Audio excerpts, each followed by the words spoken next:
itu terdiri dari 10 kg beras dan 2 liter minyak goreng untuk 35,04 juta keluarga penerima manfaat atau desil 1 sampai 4. Dan terkait yang diumumkan kemarin di stasiun Gambir, terkait dengan diskon kereta api yang 30%, angkutan laut 30%, penyeberangan yang jasanya 100%, kemudian terkait dengan pesawat yang 17-18%, yang tahun lalu sekitar 11%, kemudian diskon tarif tol, estimasi anggarannya secara keseluruhan adalah 911,16 miliar, di mana APBN-nya 639,86 miliar, dan non-APBN 271,5 miliar. Kemudian bantuan pangan akan dibagikan di bulan Februari, itu terdiri dari 10 kg beras dan 2 liter minyak goreng untuk 35,04 juta keluarga penerima manfaat atau desil 1 sampai 4 dengan anggaran 11,92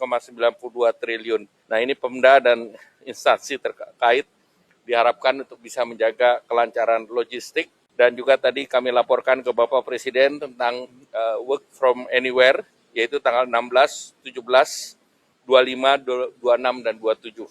Dengan demikian bisa menyiapkan terkait dengan rencana menjelang hari H.